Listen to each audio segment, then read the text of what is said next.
Three, two, one.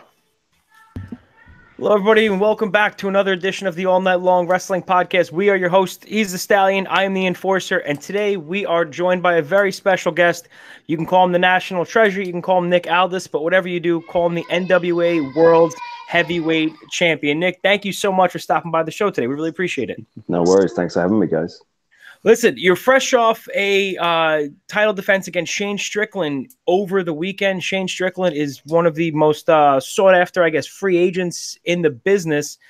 How different is it defending the NWA title compared to all of the other titles in the world right now? I think that being the NWA champion, it was all about what we did with it. It was all about how we presented it in the beginning. It's we pride ourselves on authenticity, but at the same time, like, you have to, in this business, you have to portray a sense of belief before the people can, and the only way you can really do that is to authentically believe in it. And I very much believed in the credibility and the prestige of the NWA title, because I immediately saw the value and went, well, in sports, you have these iconic prizes, the World Cup, the Stanley Cup, stuff like that.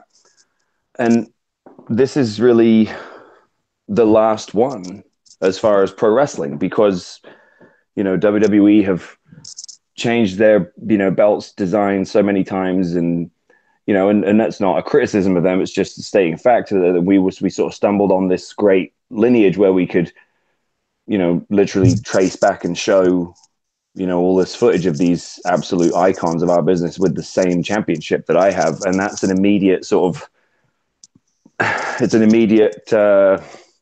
endorsement, so to speak, because you're sort of carrying on that, everyone can look at it and go, well, I know what that is. That's the world championship. And so, and then, obviously through, it was good timing. It coincided with me sort of really hitting my stride as a performer and as a professional. And, I think people get that and they feel it. And that's really what this business is all about, is feeling it.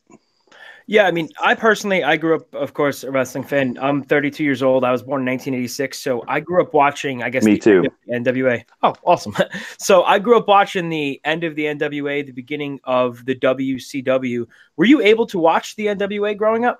Not growing up, no. I really wasn't exposed to WCW, except for perhaps a small amount I get as a child, really just through like the action figures and the merchandise and stuff, because I knew there was another wrestling company. I knew there was another wrestling show sort of thing, but I that's about as much as I knew. Just because in England, like, WWF's positioning and branding in the market was so much stronger. Like, it wasn't even close. And that, and so for us, there was just sort of, you had to really be I feel like you had to be a very serious wrestling fan overall. And obviously when I was that young, you just don't develop that sort of fandom until you really, are a few years in. So not really. I really became familiar with it, like, once I immersed myself in the whole business. Like, once the penny dropped and I realized, like, I want to do this. Like, I don't just want to be a fan of it, I want to do it. That's when I just started consuming everything. Sure. Did you grow up watching WWF a lot back then? Yeah. It was, Bret Hart and Bulldog were my first real, like, heroes. And I was a fan of the Ultimate Warrior, but, like, I was still a little young. Like, I just kind of remember just being like, wow, the Ultimate Warrior. But it was Bret especially who I was a huge fan of. That's fantastic, because I'll tell you, the one thing that draws the line in the sand between Joe and I is my love for Bret Hart and his love for Shawn Michaels. And through probably, I would say, maybe 35 to 40 people we've interviewed on this show, I would always ask them, Bret Hart or Shawn Michaels. And I'm team Bret Hart, and it's 3 to about 30. So if I was to ask you all time, Bret Hart or Shawn Michaels, where do you stand on that? I hate to be one of those people that, that doesn't give a definitive answer on it, but there are two different answers to this, or it comes in two separate parts. Like, if you're asking Nick Aldis, the kid who grew like the kid who's just a wrestling fan, like just a fan, I would say Bret Hart, because he was my hero. Like, and I knew who Shawn Michaels was, and I thought he was cool. Do you know what I mean? I thought it was like I could tell he was good, but Bret Hart was like my hero. He was the man. You know what I mean? That's the way I looked at it. I was like, well, he's clearly the best, and so I think in that respect, that's kind of what the business is supposed to be. Like it's a work, you're supposed to work the people into thinking like you're the best guy, like you're the most important. And Bret absolutely did that. So as a fan, purely as a fan, I would say Bret, because it works better on me. But as someone in the genre and understanding the art of it, and I do think you can make the distinction between the two. I don't think you have to only look at things from one perspective or another. Absolutely. But as an industry insider, it's Shawn, because Shawn could do it all and did it better than anyone else. It's a fair answer. I'm still going to count that as a win for Team Bret, though, just so you know. Growing up, I know you were very athletic. What made you decide to kind of step into professional wrestling when you did? Well, I had always been an entertainer as well. I'd always been like entertainment minded, if you like. Like the only reason that I did, I mean, not to say the only reason, but the main reason that I tried so hard at sports and committed so hard to practice and training and stuff was because I wanted to do it on television. You know what I mean? I wanted people to know who I was. Like I wanted to be revered, and it's sort of, it dawned on me when I saw wrestling that I could sort of scratch both of those itches, like you could be an entertainer and a rock star and a sort of larger than life personality and make people, I wanted to make people cheer, make people make noise and make people boo. I wanted to make people make noise.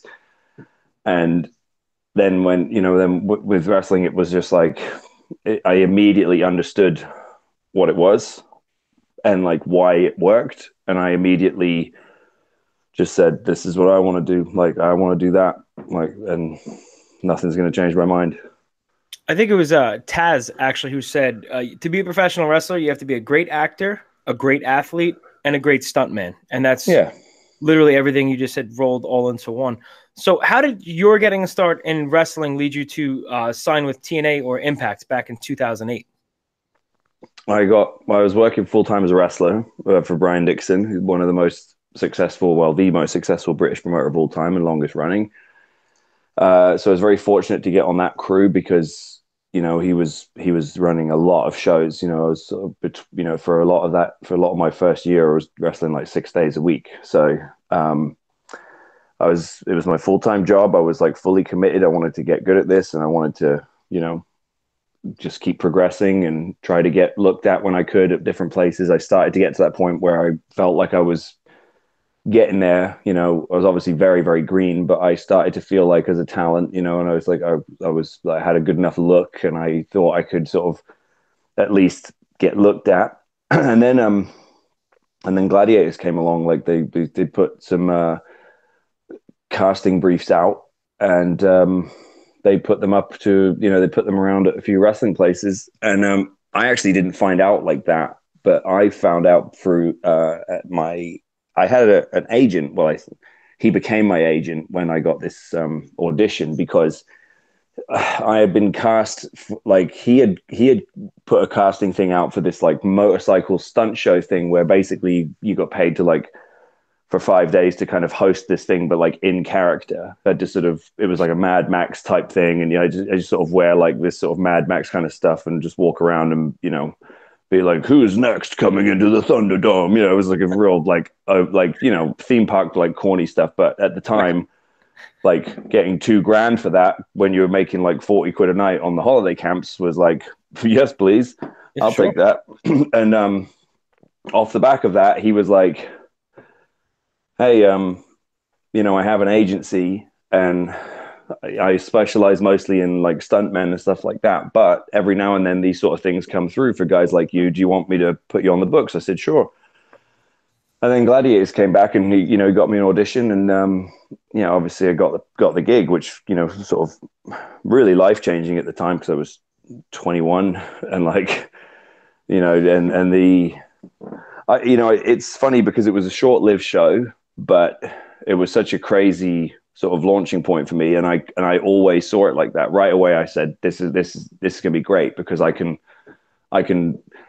propel myself from this to get noticed in America." Like I immediately sort of looked at it like that. And the what I didn't even really think about until it was actually happening was the fact that like I became a celebrity in England sort of overnight, like literally overnight, because they announced that they were bringing the show back and kept teasing it, the anticipation for it and stuff like that. And the British tabloids are very much, they really cover like what's going on in television and stuff. And people really sort of, it almost became like an event to find out like who are the new gladiators, because the ones from the 90s were so iconic and like such a big part of TV that like the build up and the anticipation to like who is the cast going to be this time, like who are they going to be, what are their names going to be, what they're going to look like, all the rest of it. It became like an event. So they did it all. I think it was May the 1st, like it was in 2008, and like we had to go to these shoot locations to sort of to do all our promo pictures and all our like green screen stuff and all this, in the dead of night, like 3 a.m, so no one would see us, and we were getting like it was super secretive about it. And then because literally on one day, like every single news outlet, every magazine, every newspaper, every TV show, every single thing had us all over it. And the ad campaign started because it was run by B Sky B, who's Rupert Murdoch's company. Like they don't mess around. Oh yeah. And it was just like I was just thinking about this would be a good opportunity for me to get on TV and make some money, and then hopefully, help my wrestling career. And I, and then overnight became a celebrity, and suddenly realized like, wow, and no coming back now. Yeah, and I just I'm saying it because it's true, but I made the biggest impression on that show because I was a wrestler. Like I knew how to talk, like or at least. I mean, I watched some of it back now, and it's like cringy as hell. But yeah, but you had the idea time, back then, yeah. Well, I was, and compared to, I was just so different to everyone else. Like as far as I knew that all you had to do was not flub really, and just kind of be outrageous, and British TV would lap it up, and they did. So as a result of that, I not only got the most screen time on the actual show, but I also did the most media. And so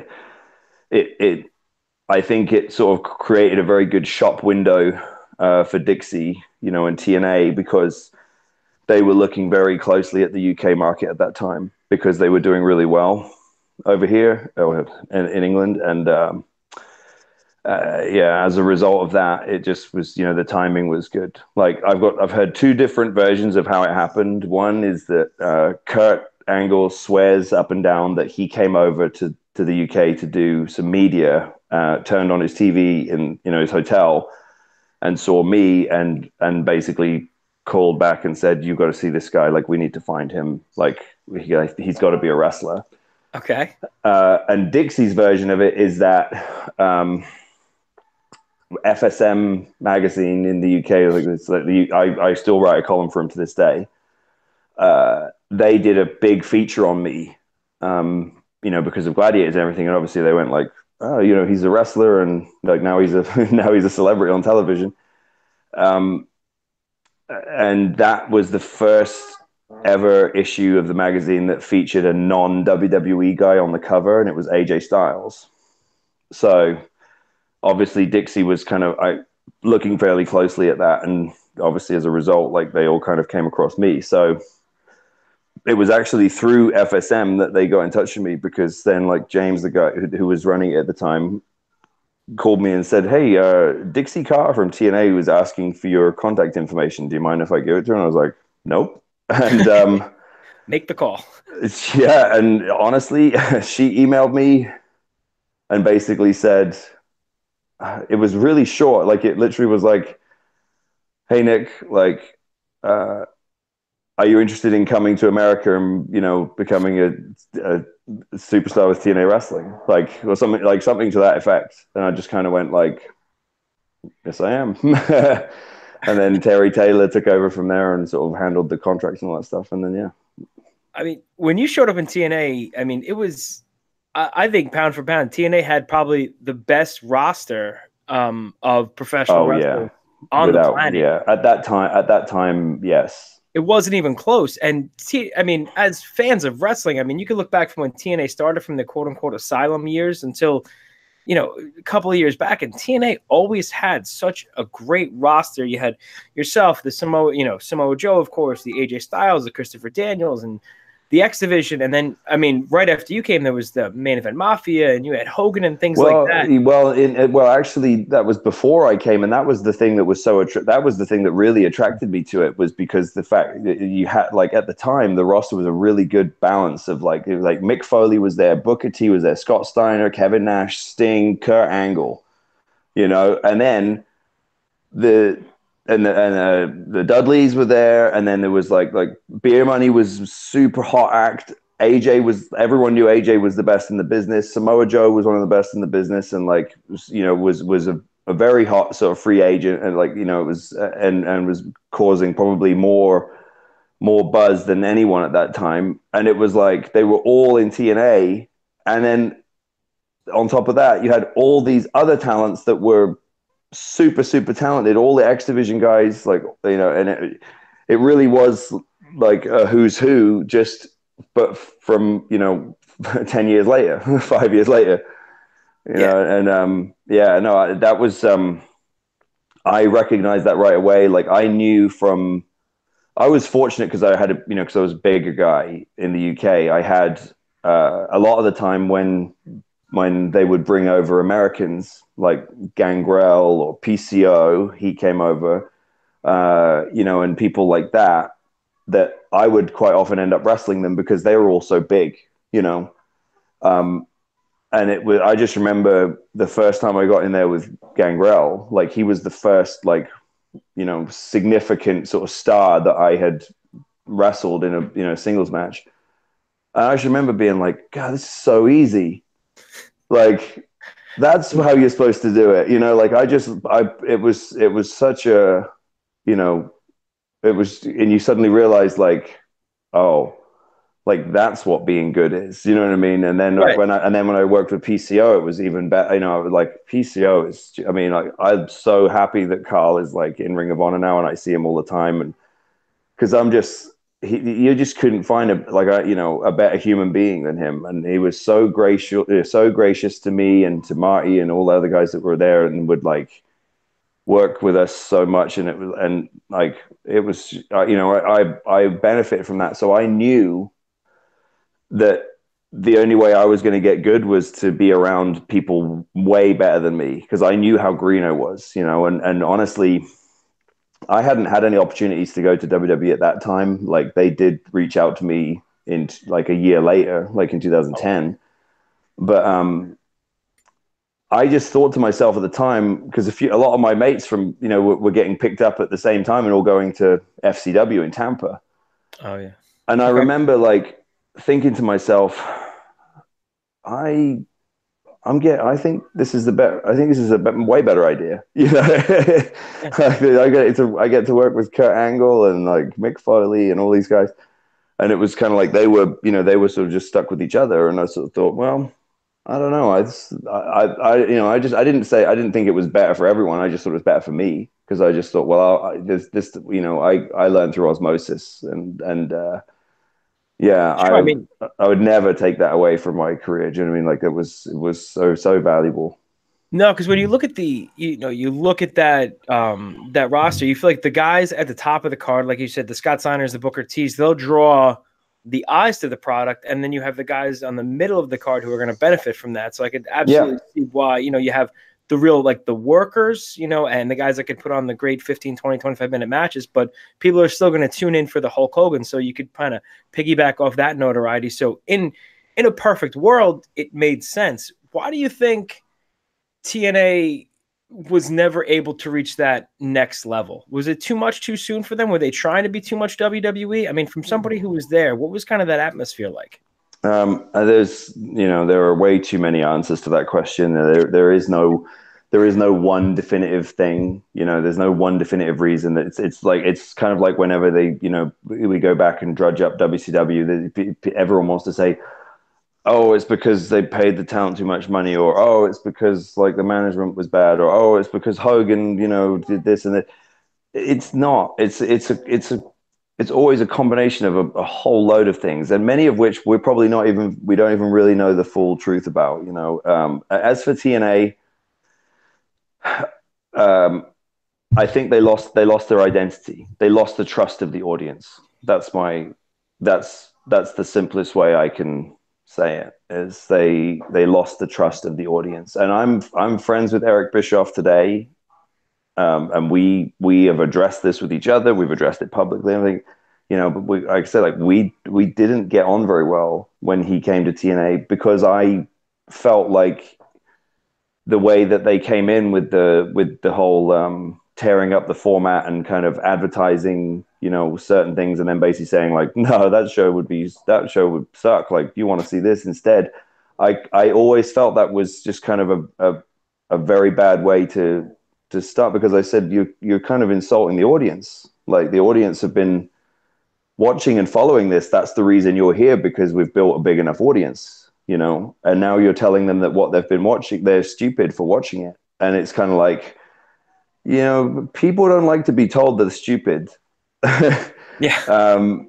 But that's just my opinion. And, Eric and I, like I said, we're cool now. Like, we actually, I spoke to him a little while back for a long time. He's a great guy. And I respect a lot of things he's done. But for me, I always felt like that was the sort of the beginning of a period of, the sort of the set the wheels in motion for the identity crisis that TNA would have after that. Because before that, if you think about it, when you come up from like the Asylum, all the way through the Impact Zone years before we got to the Hogan and Bischoff and that kind of era, there was a very clear branding of it. It was like, cross the line, we're the ones that do like the crazier, sort of faster, a bit more cutting edge sort of wrestling, and we got some wacky storylines. It was,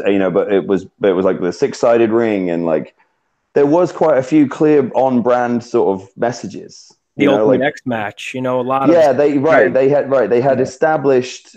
I felt they had established themselves as a good alternative. Like, people went, they're kind of somewhere between WCW and ECW. They're sort of this, like, that you kind of feel like you're getting behind the little guy, but at the same time you feel like you're watching like a big time show. And people love being on a wave that's rising. That's one of the reasons why we've been so fortunate with the NWA, because we started from it at such a low point that people love being on this ride with us, because it's just, we just keep getting better and better and leveling up slowly and doing more, and you know what I mean. And it's like, people like to feel that they're on the way up with something, not on the way down. And with TNA, it was like, once they started going, okay, we're not going to do this anymore, we're going to do this, and then it's like, we're going to change what day we're on. We're going to do, like, you start kind of giving that vibe off that things aren't going well.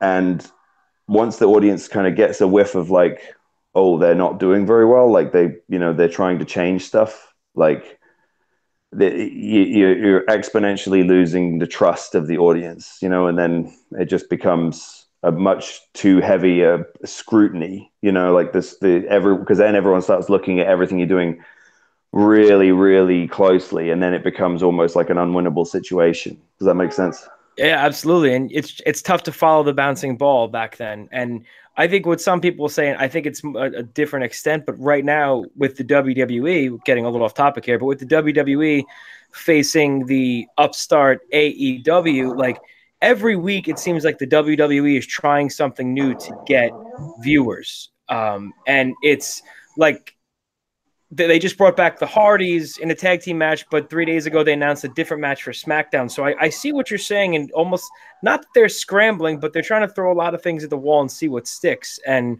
it makes your audience kind of question if you really know what you're doing. Maybe, yeah. There does definitely seem to be some reaction to the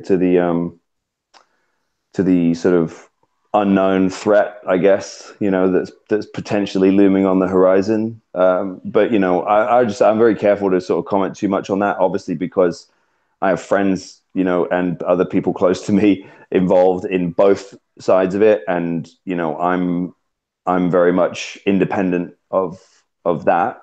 But it's interesting to watch. But I would say this, anything like that can really actually help, pulsate a kind of surge of interest in the overall business, from outside. So, hopefully we should all benefit. And I think that's what a lot of wrestling fans need to realize, is that you don't have to be on a side. All you have to do is watch for a great professional wrestling. Oh God, if we could eliminate the polarization, of wrestling fans, we would just. I can't stress enough how much bigger and better the business would be if people were more accepting of the fact that not everybody likes the same flavor of ice cream.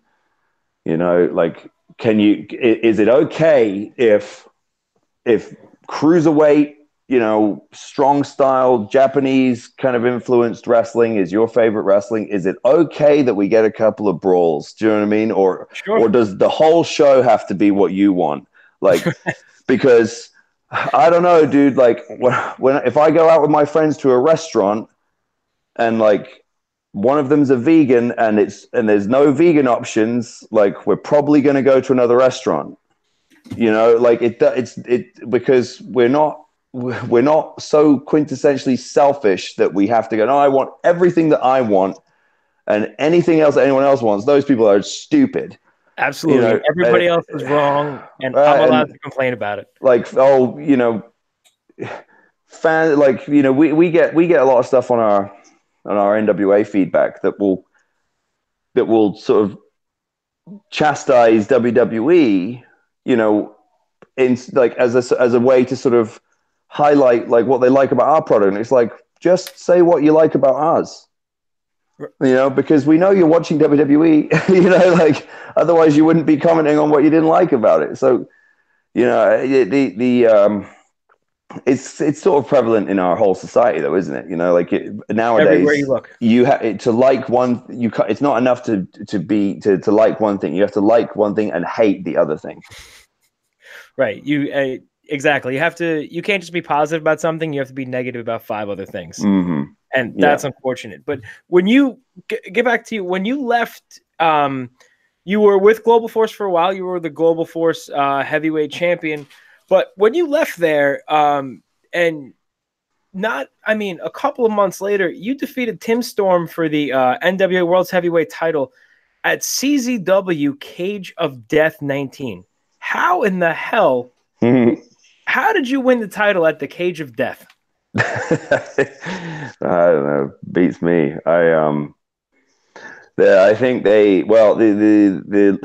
so we have a relationship with David Marquez in Championship Wrestling from Hollywood, and he's somehow linked with CZW. His business partner, or he's sort of partners with the guy, I don't know, something like that. But that's sort of how it came to be. And we, at the time, because we had really started to figure out what we wanted to do with 10 pounds of gold. And we started, Dave and I, especially Dave Lagana, started really, I hate to use this phrase because it's so overused, but really started thinking outside the box. What could we do? Where could we go that would have some really compelling content of my whole journey? Because we were getting so much mileage out of the stuff that basically documented the travels, and documented the dressing rooms and the environments and the different wrestlers we were interacting with and the fans and everything.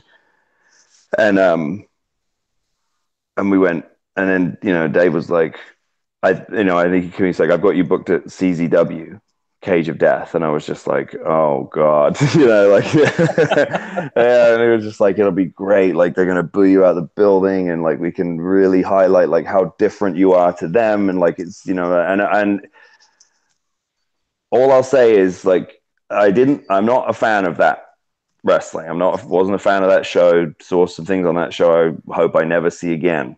So But you will not be defending the title in a weed whacker I landmine no rocket no house I match. no highly unlikely. But I Okay. will say this, that we uh, which is a testament to them as well, and their branding and their sort of their mark, I suppose, on the business. But people still talk about it. Yeah. So it was an interesting moment. It probably would have been less significant if it had happened like a show, like a Championship Wrestling from Hollywood, or something more synonymous with sort of the NWA style. True, but I mean that win was the start of, I mean, so many great things. And I'm glad you brought up 10 pounds of gold, because if you're not subscribed to the NWA on YouTube, please do. It is such a look behind the scenes, but it's such a compelling watch. Documented recently, you with Dory Funk. I saw, that was just so awesome to see you speaking to Dory Funk about the lineage of the title. I mean, what it meant to him, and for him to say what he said to you, that moment must have meant something unbelievable.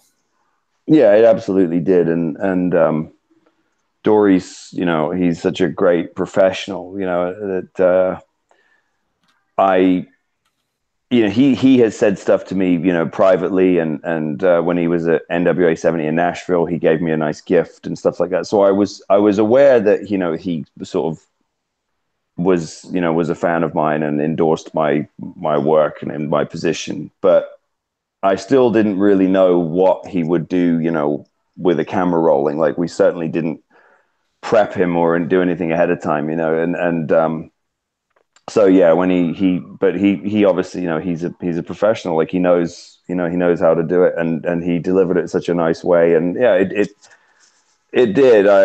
It was it's up there with one of my favorite moments in the business. Yeah. I mean, your defense of the NWA title, I mean, the Aldis Crusade 20 title defenses in something like 2 months, even in China, that to me stands to show the resurgence of the quote unquote 10 pounds of gold, the resurgence of the NWA heavyweight title. And it's great to see, as a fan of the NWA growing up, how much stock people actually now put in that title again, and how it's almost must-see TV. I mean, when you see that title being defended, of course, we have a big title defense coming up, but your matches with Cody Rhodes at All In was a great match, and that event was great. But the 2 out of 3 falls at NWA 70, and especially to hear Tony Schiavone and Jim Cornette on commentary for that match, brought back such a nostalgia.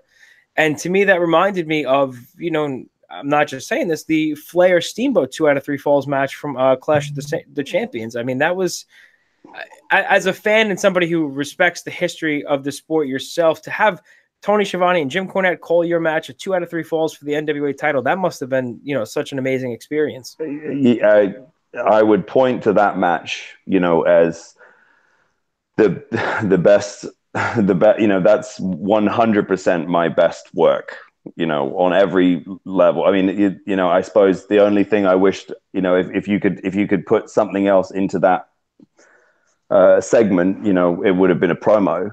Like, if we could have, if Cody and I could have cut promos, but obviously we wanted to stay traditional with the presentation and stuff. But it's to me, it was, we told such a beautiful story, and it was just, to me, it was like what I always thought of main event heavyweight title match, was supposed to be. It had the feeling, and it had wrestling, it had brawling, it had, crazy moments, and like, even like the stuff with the girls and the other guys around ringside and all that. I wouldn't change any of that. Like, it was just, and the table, and then it was all, it like, no, at no point did it feel like we were just doing spots, like we would like it, I felt like it was as well crafted as anything I've ever done, for sure, because it was like, I think we could in the arena, in the building, we could feel the people kind of going on the ride with us. Like we could feel them like going, like Cody and we just have that chemistry. Like there's just no, I know it's such a cliche thing, and I used to hear other pros talk about it, and I would think like, come on, spill the beans. Like, what is it? But there really is like something you just can't put your finger on. You just like both times I've been in the ring with him, and the bell's rung. It's like, I didn't have to, there was no trying. I knew it was going to be good. Like I knew we were going to get him. And it's just amazing. Yeah. The story that it told, like you said, the first fall and after the figure 4, how it went to the second fall, but that kind of storytelling, I don't want to sound like a guy that says like, oh, the olden days were better, but there's not as much story in professional wrestling anymore. And for the NWA title to be competed in a match that told such a great story, I think it was such, an homage to that title. And looking forward, speaking of the old days, the NWA, upcoming, we are bringing back the Crockett Cup. One of my favorite things, get to go back and watch. April 27th. Well, I guess first and foremost, you thought you were going to be taking part of the Crockett Cup with Marty Scurll, but that seems not the case anymore. It looks like Nick Aldis, you will be defending the title against the Villain on April 27th. Yeah. What is that about? Well, it's not the first time Marty's gone into business for himself, is it? And after you helped him make weight to wrestle Okada, exactly. You gave him tips on how to gain muscle. Of course, people have to pay for that, which you can, by the way, superstarbodybook.com. But yeah, I knew that match was always going to come. Like that was clear from the beginning. The way that we first got me, planted the seed for All In, and for me to start was my involvement at Ring of Honor's show in New Orleans last year, and the link to that was Marty, because everybody knew we were very close friends, and when we came up in the business together.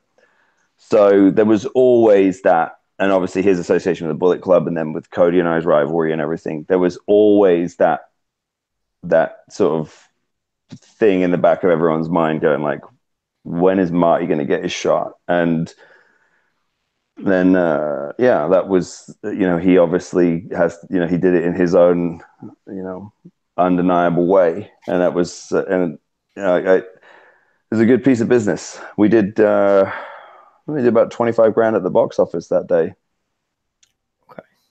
Well, that's good news. And I mean, like you said, he went into business for himself, and he enlisted the services of your good buddy PCO. So and, I mean, I'll be tuning in April 27th at the NWA Crockett Cup. And the Crockett Cup, I mean, for them to bring in talent from New Japan Pro Wrestling and Ring of Honor, CMLL, it really is a return to glory for the NWA. And I think it's a great time to be a professional wrestling fan. That's gonna be a really good show. Like I've got this feeling about the way it's going to be presented, and I'm privy to some information. I can't go into too much detail, but we've got an idea for like something that we're going to do at that show as far as like the presentation and stuff is concerned, that I feel like it's going to be polarizing. I feel like some people are going to hate it and dump all over it, but I think some who are into like kind of like the flavor of ice cream that we're serving are going to really dig it. And that's about as much as I can say right now, but it's something that pertains to the sort of visual aspect of this show. But I think it's, the tag teams are going to be awesome. Like the Rock and Roll Express are going to be there. Like think about, what we wanted to do always from day one was to remind everyone that like, if there's a matchup you want to see, it can happen. Like this idea that like, oh, well, he wrestles for this promotion and this person wrestles for this promotion, so that can't happen and stuff. Like we're trying to dispel that because I claim to be the real world's champion. And I do that by saying, I will go into any promotion and we can cut a deal, and I can work with someone. I'll wrestle someone. And so that's the same principle with the Crockett Cup. We said, we don't care if they're our guys, we just want the best guys. Like, we want the most interesting, compelling mix of talent to like create a cool show that is different to anything else anyone has seen. Well, you've piqued my interest with the slight teaser that we've talked about for the Crockett Cup. Have they announced any way to watch that yet? Do you know? Is it going to be on Fight TV, I would assume? Yes, it's going to be on Fight TV and probably on Honor Club too, because it's a co-presentation between Ring of Honor and the NWA. Well, that's good news. Make sure you get your Fight TV subscription. Actually, Honor Club subscription. April 27th, not going to miss it. Listen, I also want to talk about, you brought it up, the Superstar Body, the book that you had just recently come out with, detailing, a fitness journey, a diet, a lifestyle. Is that something you have made Marty Scurll privy to in defense of your upcoming title? I'll tell you someone who did buy the book, and I know for a fact bought the book and it helped him out tremendously, was Pete Dunne. Really? There's a bit of interesting information for you. Yeah, I had seen Pete Dunne and kind of, made a little mental note, like, he's good, and then I came back to England because, I came back again about 6 months later, and I saw him again and he really bulked up. And I said to Andy Quilden and Marty at the time, Pete Dunne's he's really bulked up, eh? Like, he looks much better than the last time I saw him. And they both started like giggling and going like, okay, whatever. And I was like, what do you mean? I said, no, I'm serious. And they were like, oh, he was just telling everyone that he bought your book. So we thought you were like, gloating kind of thing. I was like, no, I didn't know that. And then he said, he told, like, people asked him about how, he bulked up and stuff. And he's like, actually, I bought Nick Aldis's book. So that's awesome. You gave yourself a plug without even knowing it. It worked. Yeah. Where can everybody find the book? Well, superstarbodybook.com if you want a signed copy, because I have a bunch in my inventory, so I can sign it and send it to you. It's available on Amazon, Barnes & Noble, anywhere good books are sold. And while we're plugging merchandise here, make sure to go to ProWrestlingTees.com. The National Treasure champion shirt you have is probably my favorite pro wrestling shirt right now. Oh, really? Thank you. It is awesome. Make sure you go to ProWrestlingTees.com, type in Nick Aldis, find the merch on there. It's got some really good stuff. WrestleCon weekend is coming up, WrestleMania weekend. Will you be appearing at WrestleCon at all? At WrestleCon, unlikely. Or that weekend that is like 12 shows or 20 shows in 3 days up here in New York? I've had some strong inquiries from some promoters who obviously want title matches, and we're debating. Like we're just kind of, because obviously Ring of Honor has the big show at the Garden, so we're just sort of assessing the possibilities and what's going on, and before we make any sort of concrete commitments. Awesome. Well, Joe and I are going to be there that weekend. So if you do decide, let us know so we can get tickets ahead of time. Right now, we're going to be at Ring of Honor, definitely. But let us know we're going to be that weekend. I'd love to see the NWA World's Heavyweight title defended somewhere. I don't think I can resist the idea of walking into Madison Square Garden with 10 pounds of gold. So, I can't picture a better way to spend my weekend. I'd be the first. I'd be the first man since Harley Race to do that if I was to do that.